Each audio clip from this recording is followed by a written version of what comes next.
It's 5 a.m. in New York City. Good morning. I'm Danny Berger with your Bloomberg Brief. Here's what you need to know. All eyes on London. U.S. and Chinese delegations are set to hold talks in the UK. Stock futures hold steady near all-time highs. Escalating tensions. Anti-deportation protesters clash with law enforcement in L.A. after President Trump sends thousands of troops.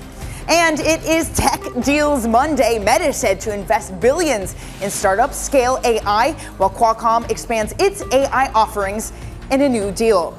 So tech center stage yet again, and the rally continues. More benign economic data, payrolls not too weak on Friday. You also have those trade talks in London today. That's igniting some optimism. So here we are. It's the start of a new week and the start of a new bull market. We are back up 20% from the lows. Some outperformance in your S&P, up 0.1%. NASDAQ basically flat this morning. Now, the bond market did some work to price out Fed cuts on Friday after that jobs number. We haven't even priced two full cuts in. Some of the losses on Friday turned into gains this morning, however, down by about 2.5 basis points for both your 2 and 10-year yield this morning. We are standing at just below 4.48%. Those are your overall markets. Let's head over to London, where we can get some stocks to watch with Joe Easton. Good morning, Joe.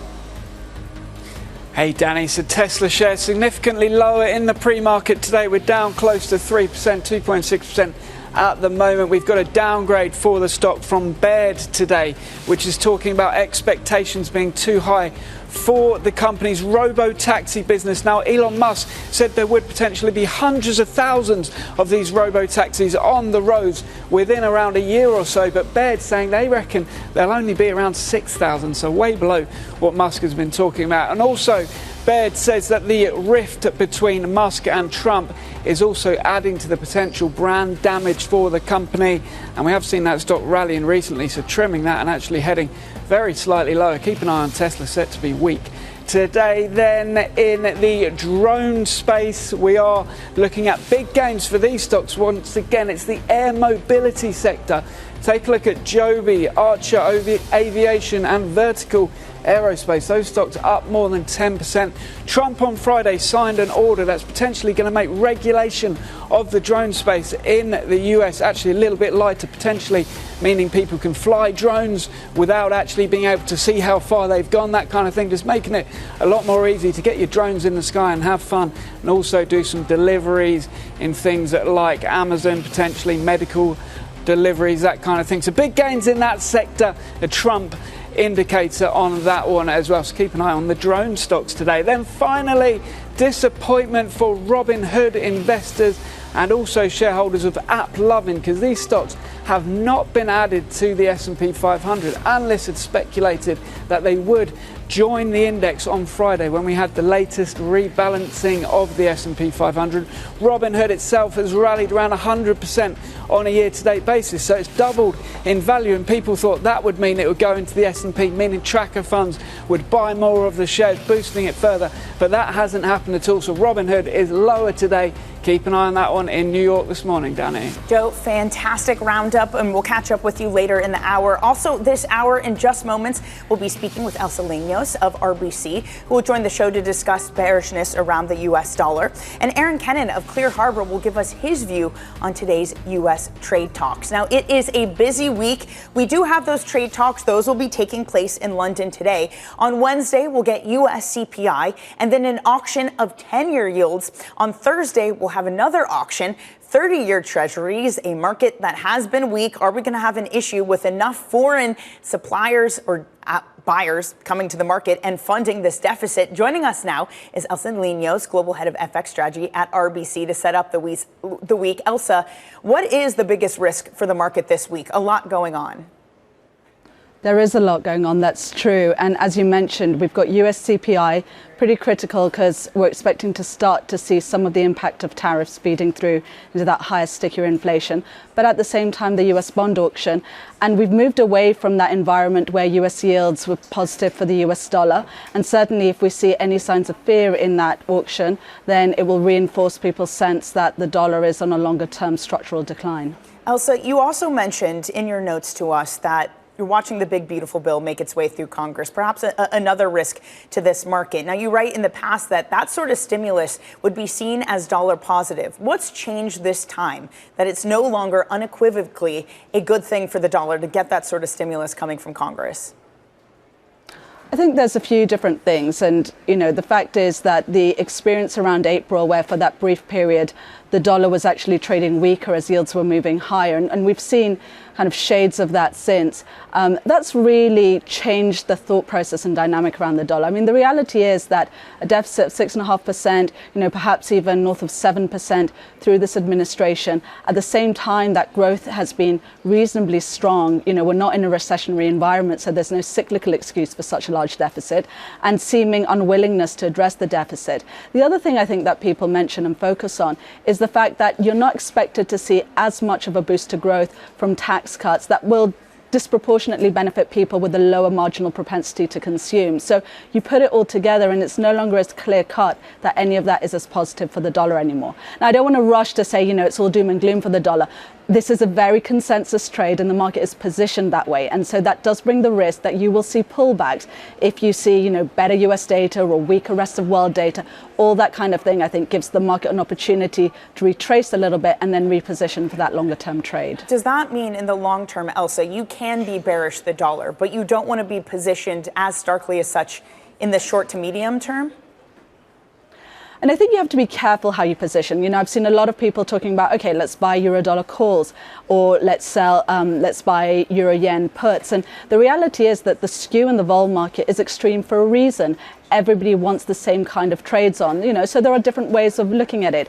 I mean, actually, for a lot of trades, we think spot makes quite a bit of sense. Yes, you have some negative carry if you're looking at dollar yen, but if you're short dollar yen and you get in at kind of decent levels, you're layering into those trades. That to me makes sense. And then we look at kind of parallel proxy trades. Short CAD MEX is one we like, where again, not anything negative per se on the Canadian dollar, but it's a trade that has carry, and in an environment where the US dollar doesn't do so well, CAD tends to underperform on the crosses. I just wonder with all of this, Elsa, when we get employment data like we did on Friday, that's not necessarily weak. Yes, there was a downward revision, but it really was not bad. Does that save the dollar from a significant fall? Exactly. I mean, I think this is the key, and linked to that is the challenge faced by the Fed. I mean, the reality is we saw a few banks change their call, had been expecting cuts starting in July, pushing that back to later in the year. Our own US rates team were already looking at September as a start date with the risk that it comes later. And the fact is that the longer it takes for the Fed to start cutting rates, the longer it takes for the cost of hedging US dollar assets to come down materially, the longer it's going to put off, I think, the big move lower in the US dollar. And I do think that by the end of 2026, it's a year and a half from today, we will be looking at the dollar at significantly weaker levels against certainly the yen. We've got a target of 120, we've got a target of 124 in euro dollar, but it's all about patience. And if you think about the pullbacks that we've seen, we got up to 115 in euro dollar and then pulled all the way back down towards 111. Like that kind of thing is going to keep happening because of the positioning that's already out there. Elsa, it might seem obvious, but I think it's worth just putting some color on the cause for that weakening trend. Now, you mentioned maybe the big, beautiful bill isn't as stimulative as we thought, but just in general, is what we're seeing flows driven, i.e. overexposure to U.S. assets, or is it a structural shift? I think it's a bit of both, and I wouldn't say overexposure to US assets is not a structural issue, because it's something that's been in place for close to a decade, right? It's certainly accelerated post-COVID, but I think there's two elements to it. The first is that you've just got the underlying exposure to US assets, and you will see that diminish over time. But I want, again, be careful there. We did see that big wave of flows into European ETFs in the first quarter of the year. That already appears to have somewhat dried up. So, it's a long-term trend. It's not happening overnight. The second element, which I think is almost just as important, if not more important, is that cost of hedging on the underlying assets. We saw that happen in 2020-21. If you recall, it's the last time euro-dollar traded above 120. And it was really on the back of the Fed cutting rates from 2.5 down to 0, meeting the ECB at their own levels. And you saw that wave of hedges being put on, both by European investors, by Japanese investors. We do find that hedging follows the cost fairly closely. So as the Fed cuts rates, and it may not be as soon as some people had expected, but as those cuts materialize, you should see that dollar selling coming through. Elsa, wonderful as always. We're going to have to leave it there. Thank you so much for joining us on this Monday morning. Elsa Lignos of RBC. Let's now get you some other top stories that are trending on the terminal this morning. Meta is said to be in talks to make a multi-billion-dollar investment into Scale AI, a data labeling service provider. Bloomberg sources say the financing could exceed $10 billion. That would make it one of the largest private company funding deals ever. Neither Meta nor Scale AI responded to a request for comment. And another tech deal, Qualcomm has agreed to buy Alphawave IP for about $2.4 billion. The offer for the London-listed semiconductor firm represents a 96 premium to the company's share price. The deal is expected to close in the first quarter of next year. And British Prime Minister Keir Starmer called on Nvidia CEO Jensen Huang to help the UK train more people in AI.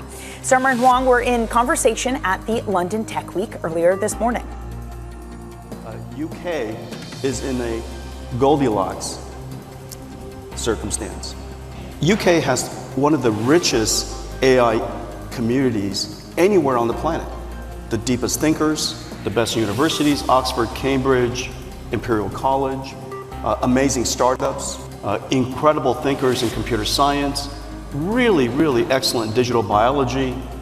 Of course, the discovery of DNA was here. Incredible, incredible research community. Coming up, the U.S. and China gear up for trade talks. President Trump, being a deal maker, talked with President Xi, and he said, let's take, our senior guys, the people who are the same level as you, let's have them meet somewhere, and let's get these things cleared up. That meeting comes up today. We'll have more on it next. You're watching Bloomberg Brief.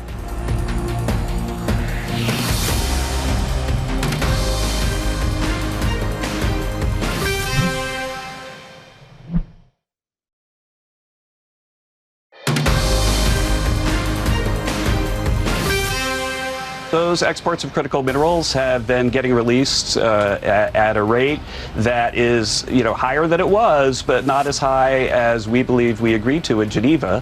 And President Trump, being a deal maker, talked with President Xi, and he said, let's take, our senior guys, the people who are the same level as you, let's have them meet somewhere, and let's get these things cleared up, and then we'll clear up what you don't like that we've agreed to release on our side. The U.S. and China are set to resume trade negotiations in London today to further diffuse tensions over rare earth minerals and advanced technology after the call between President Trump and President Xi last week. Joining us now is Bloomberg's Kasia Klimashinska in Washington and Alan Wong in Hong Kong. Kasia, let me start with you. What is going to be the focus for these talks today? Good morning. Yes, I think this is what the markets are focused on. Cabinet-level meeting in London between the U.S. and China. And as we heard from Kevin Hassett just a moment ago, the focus will be primarily on rare earths, so the key ingredients for such industries like high-tech, phones, cell phones, but also the auto industry. Alan, to that point, what is China hoping to get out of these negotiations? Funny enough, China also wants advanced technology out of those negotiations. But for China, it's not rare earths. Rather, it's advanced technology in semiconductor and design software for chips. So it wants that from the U.S. What are tensions like right now, Alan? We got some economic data out of China, which also might color these discussions as well. What is the likelihood that they can get to that sort of agreement? Yeah, that's a good reminder that this trade war began not primarily over rare earths, even though the talks beginning today will be focused on that. The trade war began ostensibly because of the trade imbalance between the United States and China. And today, China has released official data showing that exports to the United States last month plummeted by more than 30%, which is the worst drop since early 2020. At the same time, China's exports to the rest of the world rose 11%. So this is a story that's about how tariffs are discouraging people from importing Chinese goods into the United States, and at the same time, how Chinese companies are shipping their materials, their goods, through other countries and into the United States. And all those things are sources of friction between the U.S. and China. And even if the trade talks this week doesn't touch on that, if they want a lasting solution on trade and reduce their trade frictions for good, those are the things that China and the U.S. will have to address. Well, maybe one of the ironies for this, Kasia, is the economic data in the U.S. has held up. Markets have held up and rocketed even higher. What does that mean for the pressure of this Trump administration to get a deal done today, here and now with China? Yes, I agree. I don't think that President Trump is under any pressure at the moment. As you notice, S&P 500 ended last week very well. Today, I guess the futures are waiting to see what will come out of those talks. But I think the White House has kind of pressed both sides to keep the focus of this round of talks pretty narrow.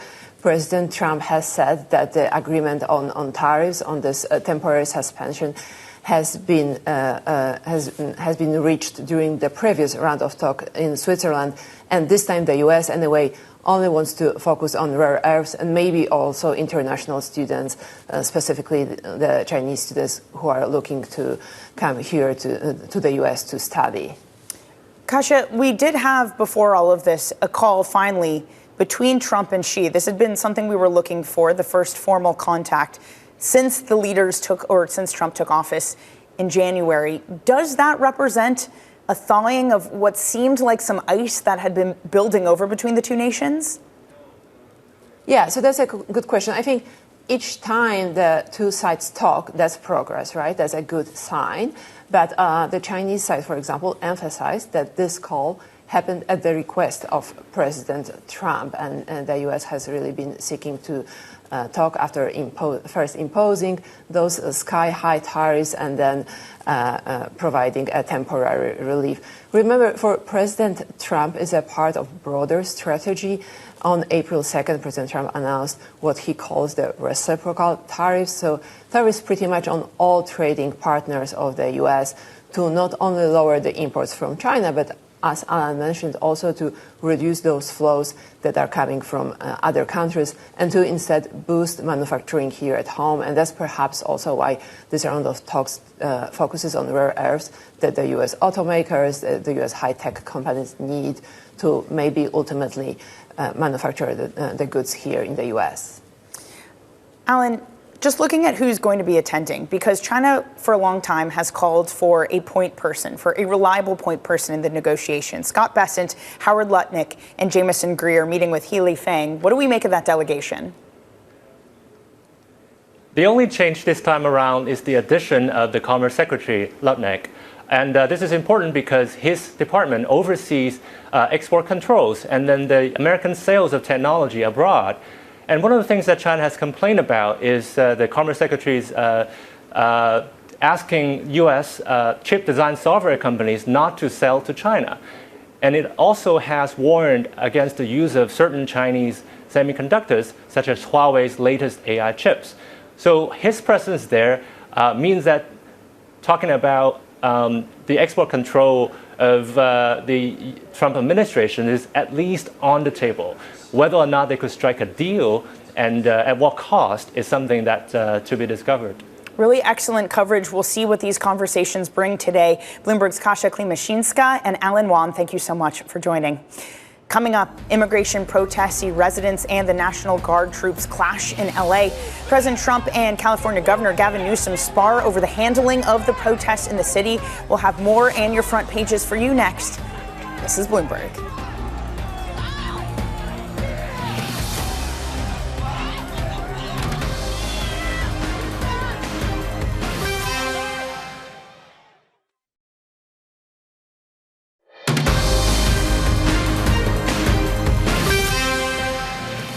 You are watching Bloomberg Brief, and I'm Danny Berger in New York. Let's get you some front page news and look what's making headlines on the world's major publication. The top story across, let's be honest, most front pages here in the U.S. this morning is the escalation of violence in Los Angeles sparked by U.S. immigration raids. President Trump deployed National Guard troops on Sunday, despite California Governor Gavin Newsom's objections. Newsom called the deployment of federal troops unlawful and said he would sue the administration over the move. LA's police chief said many of the earlier protests over the weekend had been peaceful, but conditions deteriorated as people committed acts of violence and vandalism. Now, some breaking news to bring you this morning. This coming from the Globe. Let me just read you the headline. Mark Carney to announce Canada's defense spending will hit 2% of GDP NATO target this fiscal year. Again, that's according to sources. So this is announcing a large increase in defense spending this year. That is, of course, the NATO target. Just shows you how much of the global order is being reordered after President Trump's call for that indeed to happen. Now, elsewhere, let's get a check on your overall markets this morning, because we keep trying to press higher in equity markets after a new bull market unfolding. We're up just 0.1%. We did get an upgrade from Citi's Scott Kroner this morning, up to 6,300 on the S&P 500, saying that it is time to refocus on fundamentals. Meanwhile, your 10-year yield down 2 basis points. Let's expand on the dollar, because it is weaker this morning despite optimism over trade talks. We're talking to Elsa Lignos, talking about the structural changes which make you more bearish on the dollar, but on the short term, you could get spikes higher given that positioning is very bearish. Your euro stronger this morning.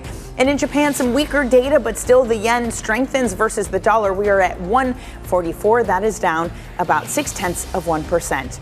Coming up, investors await to see any easing of U.S.-China trade tensions. We'll get more on the market implications. We'll speak with Aaron Kennon of Clear Harbour. That's up next.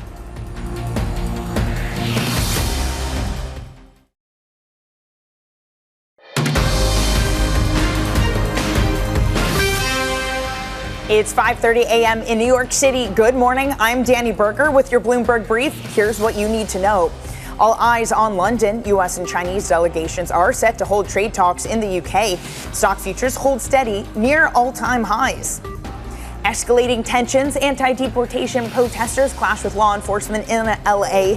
after President Trump sends thousands of troops. And tech deals Monday. Meta is said to invest billions in startup-scale AI, while Qualcomm expands its AI offering in a new deal.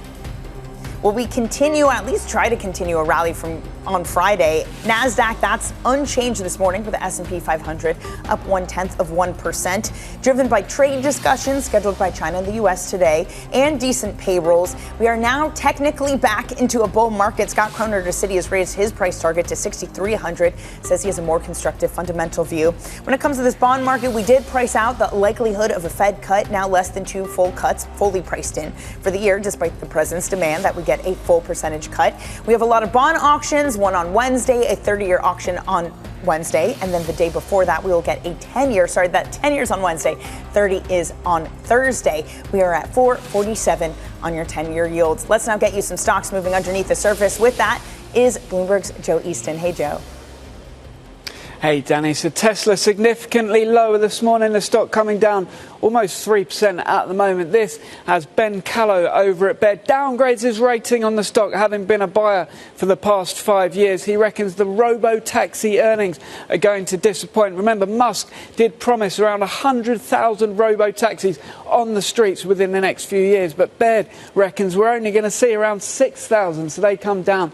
Also noting that the spat between Trump and Musk continues to weigh on the Tesla brand, so that is significantly weaker on the Mag 7 today. Then, in terms of your drone stocks or air mobility, Trump on Friday signing an order that's going to push up expansion of this industry, potentially meaning more goods delivered by drone, including retail, medicine, and also surveillance as well. So Joby up 10%, Vertical Aerospace as well up another 10%. Then finally, just to finish on the Robinhood stock, down around 5%. Disappointment that the company is not joining the S&P 500 despite it rallying around 100% over the past year. AppLovin down for the same reason. Keep an eye on both of those. Disappointment around them not joining the S&P 500 heading into the open in New York, Danny. Got to get those passive flows. Joe, thank you so much for your excellent work this morning. Now, elsewhere, trade negotiations are set to continue between the U.S. and China in London today. National Economic Director Kevin Hassett spoke to CBS on the main focal points. Those exports of critical minerals have been getting released at a rate that is, higher than it was, but not as high as we believe we agreed to in Geneva. And President Trump, being a deal maker, talked with President Xi, and he said, let's take, our senior guys, the people who are the same level as you, let's have them meet somewhere, and let's get these things cleared up, and then we'll clear up what you don't like that we've agreed to release on our side. Joining us now is Bloomberg's Brendan Murray, who leads our global trade coverage. Brendan, you're there in the heart of it in London. What is the expectation for what we might get today? Well, we expect the talks to get underway here in just another hour or two on neutral ground here in the UK. Both sides have a mandate from their leaders to make some progress, to sit down at the negotiating table. The first item on the agenda is going to be addressing these export controls that each one complains the other is withholding. China is controlling those rare earth minerals that the U.S. needs, and the U.S. is controlling the technology to power AI that China wants access to. So we expect the two sides to hammer those out throughout the afternoon, potentially into the evening, and maybe even into Tuesday. There's a lot to discuss, and the tone here is just as important as the substance they're talking about. Can these two sides sit across from the table from each other and hammer out these difficult, complicated, long-lasting issues that then essentially they have about 2 months to do so before the 90-day deadline expires in mid-August. Well, it's worth pointing out we still are on that pause, Brendan, where we saw tariffs fall from 145% to 30%. How surprising has it been then to look at the trade flows? We got China export data today. Still trade between the U.S. and China is icy despite this pause. Yeah, exactly. There's still a lot of uncertainty, a lot of reluctance among American importers to buy goods from China. There's a lag as well. It takes a month or 3 weeks to a month for goods to make it across the Pacific. So there's a lot of distortions in the trade numbers right now. It's all very noisy, and it's hard to see a clear economic signal. But the tariffs are still high. The U.S. has that 30% tariff on U.S. goods, and China has 10% in retaliation. So there's still a lot of barriers between the two countries to do trade. Tariffs are unlikely to be any sort of big topic on the agenda at this early stage, this first round of talks since Geneva a month ago. But longer down the road, as we get into further rounds, there may be some discussion of tariffs. But at the moment, the key issue are these export controls that are bogging down these industries that each country has an interest in seeing the productivity or production rise again. Brendan, really looking forward to continuing to catch up with you in the outcome of those London talks. Brendan Murray there, our global trade head. Now, Clear Harbour's Kennon weighing in on those scheduled talks, writing, quote, where it remains uncertain is whether the Trump administration intends to pivot from the near embargo posture it maintained before the May 12th truce to a more balanced and reciprocal trade arrangement. I'm pleased to say that Aaron joins us now, CEO and co-founder of Clear Harbour Asset Management. Aaron, great to have you on what might be a really important day and an important week after the market is already up some 20%. That is the equity market from its lows. What is the bar for an outcome today that can continue the positivity around risk assets? Well, I think the investor community, Danny, is probably somewhat cautious on what the outcome of today's conversation between China and the U.S. will be in London. We did have the truce that came out of the Geneva meeting. I think this is probably a series of many meetings, but we have to, if you take a step back, look at really what President Trump's longer term vision is for tariffs, and he's outlined that over the last many decades. And I think higher tariffs, not just for longer, but more permanent, at least during his administration tenure, assuming the courts allow it, is something that we need to be thinking about and how that sort of plays out. But I think more broadly, you mentioned the equity market, and it's, I think the market's trying to look through this a bit and thinking about some of the growth underpinnings in the U.S. economy, but also the global economy. I mean, you just had Jensen Huang on. He's in London for Tech Week. It's really exciting, talking about sort of AI and what it means for technology companies, but also companies outside of tech. Like, as he sort of said, to paraphrase him, every company is going to really become an AI driven company. Therefore, it's going to be very much a technology company. And we think there's a lot of opportunity there to increase productivity and potentially increase growth from a GDP perspective, both home and abroad. So that's perhaps what the market is concentrating on, Aaron. I want to get to more in AI in just a moment, but you said it there in the start of your answer that what Trump wants is a longer-term structural shift, is higher tariffs, more permanent, at least while he's president. Can you put that to the side and focus on those fundamentals? Can you chase rallies driven by AI when you do have this other threat looming in the background? I mean, certainly the tariff negotiations are a major issue for investors. But what's interesting, too, is that like equity volatility has trended lower over the last several weeks.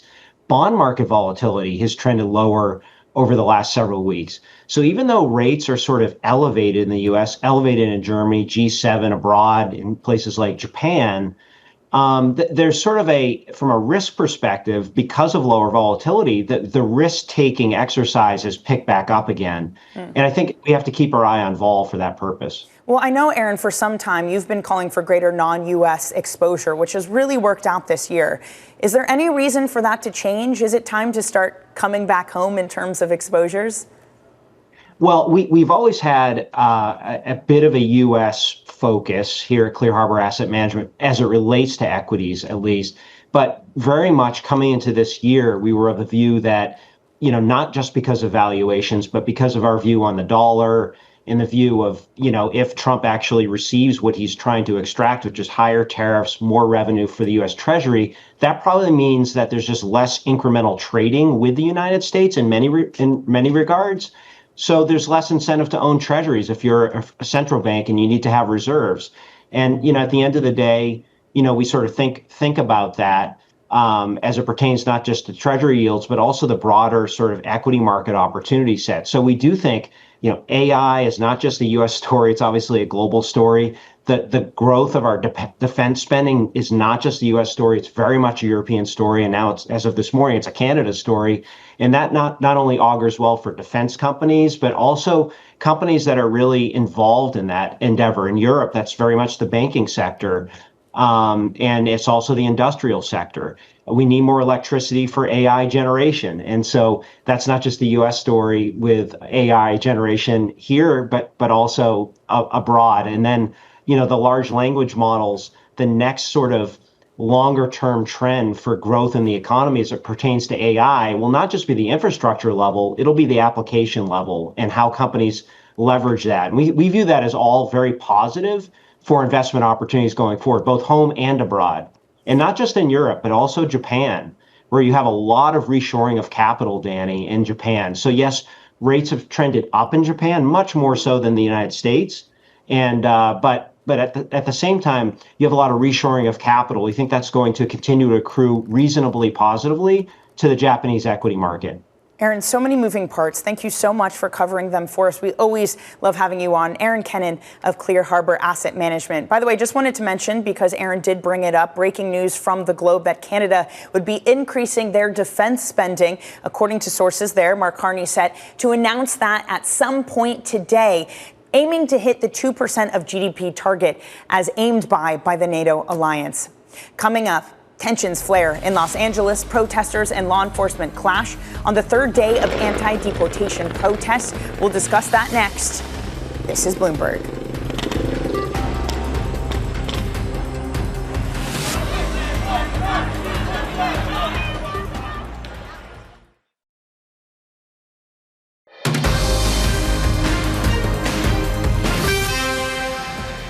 In Los Angeles, tensions flaring on the third day of anti-deportation protests as demonstrators clash with law enforcement. Here's LA Mayor Karen Bass speaking at a press conference yesterday.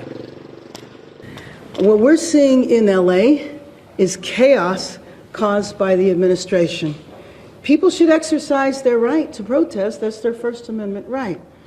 But people should also exercise that right peacefully. We do not want to play into the administration's hands. Bloomberg's Kasia Klimashinska joins us now from Washington. Kasia, what is the latest on these protests? Hello, thank you for having me. Yes, this is a situation that here in DC we started paying attention to over the weekend, and it does appear as the situation got gradually worse. We have those anti-deportation demonstrations that seem to be mostly peaceful during the day, but toward the evening the peaceful demonstrators get replaced by people committing violence and vandalism. And so you have this rising tension between President Trump and the local Democratic administration, especially California Governor Gavin Newsom. Now, elsewhere, I know that this has been close intrigue of where you are, and let's be honest, the entirety of the U.S. too, Kasia. On Friday, President Trump spoke to NBC on his relationship with Musk, saying that the Tesla CEO would face, quote, very serious consequence if he funds Democratic candidates, saying, quote, I have no intention of speaking to him. Kasia, there seemed to be a willingness, at least from the Musk side, maybe, to kind of cool tensions. Where do we even stand on these two, on the deterioration and the breakdown of the bromance? Yes, this was definitely the top story last week, the breakup of this key relationship between the world's most powerful person, President Donald Trump, and the richest person on the planet, Elon Musk. I think not much has happened over the weekend. As you mentioned, President Trump is not interested in talking to Elon Musk. He did float this threat earlier on about taking away contracts from Elon Musk companies, which has caused a lot of headaches here in D.C. for the Defense Department and for NASA. But for now, also in this NBC interview, I believe that you cited, President Trump has said that he hasn't done anything specific about it. Kasia, thank you so much for that. That is Bloomberg's Kasia Klimanshinska. By the way, Tesla falling in the pre-market, down 3.3%, as much as that at one point. We also got a downgrade from Baird on the robo-taxi, but also talking about the Trump-Musk spat hurting the shares as well. We have seen them fall after that. All right, let's turn to tech. UK Prime Minister Keir Starmer called on Nvidia CEO Jensen Huang to help the UK train more people in artificial intelligence. Starmer and Huang were in conversation at the London Tech Week earlier this morning. UK is in a Goldilocks circumstance. UK has one of the richest AI communities anywhere on the planet. The deepest thinkers, the best universities, Oxford, Cambridge, Imperial College, amazing startups, incredible thinkers in computer science, really, really excellent digital biology. Of course, the discovery of DNA was here.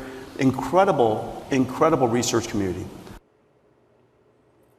Bloomberg's Tom McKenzie joins us now from the London Tech Week. And Tom, we should say just right off the bat, you are soon launching a Bloomberg Tech Europe show, the perfect time to be doing this in London. What is the sort of investment that Jensen Huang is making in London, in the UK, or is this just Huang the diplomat?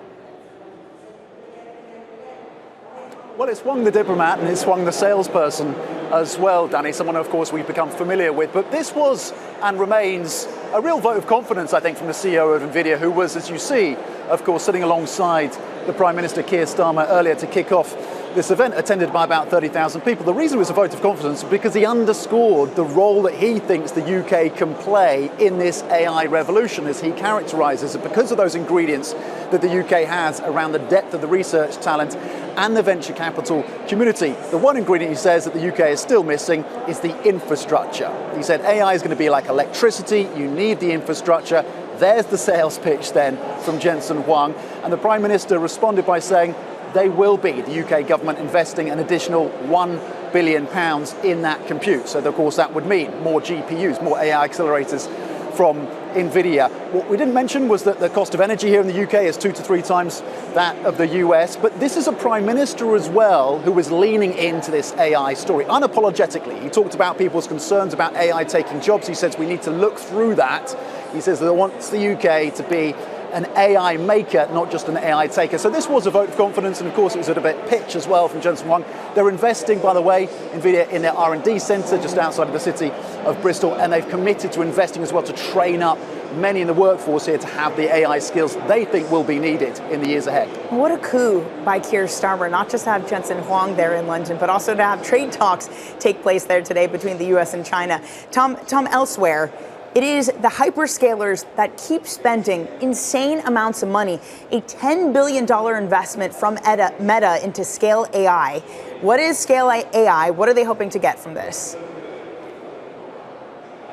Yeah, Danny, I think there's a few things that we can take away from this. Number one, Meta is not in any way walking back from those investment commitments. A little over $60 billion this year, and now it seems a portion of that will go towards Scale AI. Number two, it wants to make sure that it has a grip on the data that is so important to train these models and, of course, to inference, to ask the questions, to have the responses. It also wants to push further into defense technology. Those are my key takeaways from this potential deal. That's because Scale AI, number one, categorizes that data. So make sure that these large language models have the quality data they need to train and do the inferencing. And number two, Scale AI has already developed partnerships with the Pentagon around defense. Meta separately is pushing further into that. Now it seems with this deal, they'll go even further on things like AI visualization for helmets for, of course, members of the military as well. So it's a partnership around defense, and it's a partnership that allows Meta to get its hands on that quality data that it needs. And it's a reminder that at least for hyperscalers like Meta, that push around investment, they're not walking back on that. Well, we have to go back to the UK, Tom, because it's not just a deal between them. It is also a deal from Qualcomm this morning, buying the UK chip firm Alphawave. What is Qualcomm hoping to get with this deal? So Qualcomm is concerned that they're overexposed to the smartphone market, which, as you know, Danny, has been essentially plateauing. So they're looking to diversify beyond that. They're making, it seems, this bid, $2.4 billion for the listed company, Alphawave, which works on solutions around networking in data centers. They've got a couple of major customers. They've been exposed a little bit to the US-China trade relations, and it seems that this is going to be a good fit. At least that's what the Qualcomm executives hope in terms of their attempts to diversify and get more exposure to that data center story that continues, of course, to fire on all cylinders, according to the evidence we see. So that's one story. The other part of this, it's a reminder that a lot of these tech names, they'll list here in the UK and they cannot get the valuations they may get elsewhere. Listed Alphawave back in 2021, it's never been able to get to that pre-IPO or post-IPO pricing on the day of the IPO. There's a premium being offered by Qualcomm about a little over 100% by the end of March 31st, but still not anywhere near that IPO pricing. So it's also a reminder of the evaluation question for tech companies listing in the UK. Yeah, the fact you can get a deal for 96% premium and it's still not where it IPO definitely says something. Tom, thank you so much. That is Bloomberg's Tom McKenzie. And as I mentioned, if you want to get more on the latest deals and innovation in tech, don't miss Tom's new monthly show, Bloomberg Tech Europe, something you don't want to miss. It will premiere this Friday at 1:30 a.m. in New York, 6:30 a.m. in London, something absolutely worth waking up for or staying awake for if you're in New York. Now, coming up, we're going to get you set up for your trading week filled with data and auctions. That's coming up next on your Bloomberg Brief.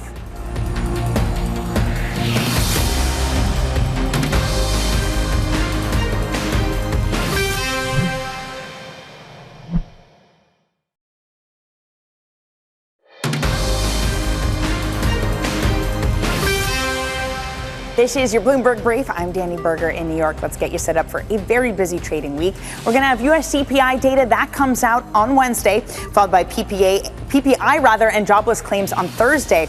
We're also going to have a 10-year Treasury note going on auction on Wednesday. 30-year, that goes on auction on Thursday. And of course, don't remember that we have those trade talks today between the US and China in London. Now, some individual movers. Tesla getting a downgrade from Baird. They're citing the Musk-Trump spat. Those shares lower. Intuitive Surgical, Deutsche Bank also cutting to a sell, and Robinhood, that being cut to a sell by Redburn after announcing no changes to the S&P. This is Bloomberg.